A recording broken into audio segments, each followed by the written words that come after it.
검찰도 검수완박에 대해서 여론전을 시작했습니다. 일단 민주당은요, 검찰이 반대하고 국민의힘이 비판하고 법조계가 우려하는데도 검수완박을 밀어붙일 태세입니다. 그런데 검수완박 법안을 주도하는 강경파 의원들이 대부분 피고인 신분이거나 검찰 수사 대상이어서 뒤늦게 논란이 되고 있습니다. 화면을 보겠습니다. 검찰의 수사 권능이 사라진다고 해서 갑자기 우리나라가 엄청난 부패 국가로 전락하거나 치안이 흔들리거나 이럴 일은 없지 않습니까? 총장이 뭘 하고 있는지 계속 숨죽이고 있다가 어찌 보면 밥그릇 지키기에 앞장서는 모습을 보이고 있는데 참 아름답지 못한 처신이라고 생각하고요. 그래서 최근에 여러 기사 제목을 보니까 검수완박, 민주당의 나홀로 검수완박 이 얘기까지 나오던데, 근데 장혜찬 평론가님, 순수성을 의심하고 이런 문제를 떠나서 검수완박 법안을 주도하고 있는 이 강경파 의원들이 크고 작은 본인들 관련 혐의 등으로 재판 중이거나 혹은 1심에서 유죄를 받거나 이 부분 때문에 그 순수성을 의심하고 있다, 이런 평가들이 좀 있어요. 네, 순수성을 의심할 수밖에 없습니다. 지금 대표적으로 검수완박 소리 높여 부르짖고 있는 민주당 의원들 보게 되면 황운하 의원 같은 경우는 울산시장 선거 개입 의혹, 그리고 청와대 하명 수사 의혹으로 기소돼서 재판받는 중이고요. 최강욱 의원 같은 경우도 조국 전 장관 아들의 인턴 확인서 관련해서 1심에선 이미 유죄 판결을 받았죠. 항소심이 진행 중입니다. 김남국 의원도 이재명 후보의 장남 불법 도박 의혹 관련해서 이건 야당이 기획한 거다라고 주장하면서 선거법 위반 혐의를 받고 있습니다. 그런데 이렇게 수사를 받고 있거나 또는 기소가 되어서 재판 중인, 심지어 일부는 유죄 판결까지 1심에서 받은 의원들이 앞장서서 검찰의 수사권을 완전 박탈해야 된다고 목소리 높이는 것을 우리 국민들이 보게 된다면 결국 자기들 수사 안 받고 싶어서, 그리고 자기들 재판에서 조금이라도 유리한 결과를 끌어내고 싶어서 검찰의 수사권을 박탈하라는 것이 아니냐, 결국 개인의 사리 사욕 때문에 검수완박을 외치는 것이 아니냐는 의심을 받아도 할 말이 없다는 생각이 들고요. 우리가 많은 부분에서 이해관계 충돌이나 재척 사유라는 말을 쓰지 않습니까? 본인과 직접적 이해관계가 있는 이슈에 대해서는 이 사람들이 의견을 내거나 또는 거기에 대해서 심판자 역할하는데 빠져야 된다는 것이 우리 사회 민주주의가 성숙해지면서 지금 관철되고 있는 원칙입니다. 그러한 이해관계 충돌이나 재척 사유의 원리를 떠올려 보면 적어도 황운하, 최강욱, 김남국 이런 분들은 검찰 수사권과 관련해서는 말을 조금 아끼는 것이 이 진정성을 의심받지 않는 길이라는 생각이 듭니다. 일단 민주당은 당론으로 채택을 했고 강경파 입김이 점점 세지고 있다. 특히 한동훈 후보자 지명 이후에는 더 그럴 것이다라는 관측도 많아서요.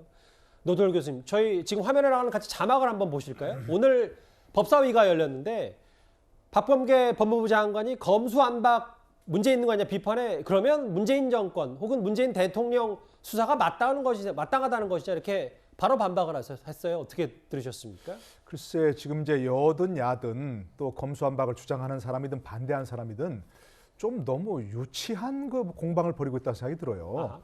이 문제는 정말 검찰 수사권 완전 박탈하느냐 마느냐 하는 것은 우리 대한민국이 지금 70년간 이어온 형사사법 체계를 완전히 바꾸는 것이거든요. 그렇다면 왜 이렇게 해만 하느냐 하는 명분, 또는 이렇게 해서는 안 된다는 명분, 이런 것들이 좀 부딪혀서 좀 고담 줍는 식으로 저기해야 되는데, 문재인 대통령을 수사할 것이냐 말 것이냐, 이재명 전 후보를 수사할 것이냐 말 것이냐, 또는 현재 지금 수사받고 있는 사람들이 자신 수사를 피하려고 하는 것이냐 마냐, 이렇게 좀 유치한 그런 얘기가 나오고 있다. 그래서 좀 너무 안타깝습니다, 사실은. 조홍천 의원이 얘기하는 것처럼 사실은 이사를 가려도 이사 갈 집을 마련해놓고 이렇게 얘기해야지, 이사 갈 집도 마련하지 않는데 가구를 다 빼고 밖에다 놔버리면 어쩌자는 것이냐, 이런 얘기들이 나오는 그런 상황입니다. 사실 안타깝게도. 이 문제가 지금 예를 들어서 지금 황운하 의원 같은 게 얘기하는데, 자 그럼 검찰 갖고 있는 6대 범죄 수사권에 대해서 이렇게 없애버리면 완전히 증발해버린 것이다.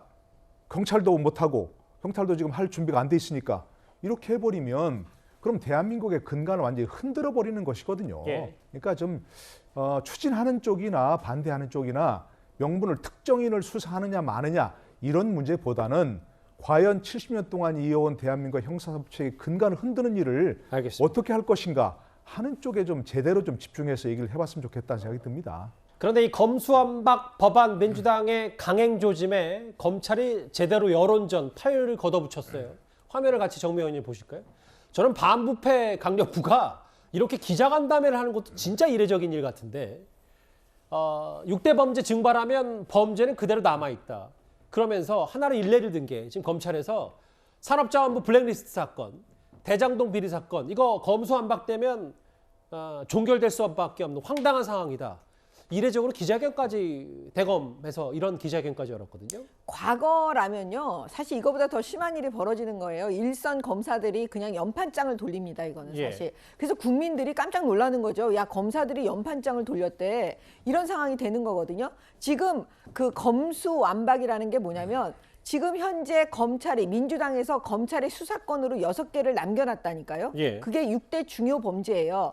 대부분 아주 엄청난 그 비리 사건, 그다음에 부정부패, 그다음에 고위공직자 사건 뭐 이런 사건들이에요. 그러면 검수완박이 되면 현장에서 어떤 일이 벌어지냐면 지금 현재 수사하고 있는 대장동 비리 사건과 그다음에 산자부 블랙리스트 사건이 수사를 멈춰야 되는 거예요. 그러면 멈춘다는 건 뭐냐면 그냥 증발되는 거예요. 이 사건을 어디로 보낼 수도 없는 거고. 그래서 황운하 의원이 자기 스스로 말도 안 되는 얘기를 했잖아요. 그 민주당 의원들한테. 이 검찰의 이 모든 그 수사권이 다 증발되는 거라고. 이런 일을, 말도 안 되는 일을 스스로 벌이면서 현장에서 어떤 일이 벌어지는지 모르니까 사실은 이제 대검에서 그 현장에서 일선청에서 수사하는 사람들이 이런 일이 벌어집니다 하고 국민들께 말씀드리는 거죠. 예. 김호수 총장 그리고 각 지청장들도 지금 할 수 있는 여론전은 다 하고 있는데요. 검수완박 얘기 한동훈 후보자의 얘기와 함께 이어서 정리를 해봤습니다.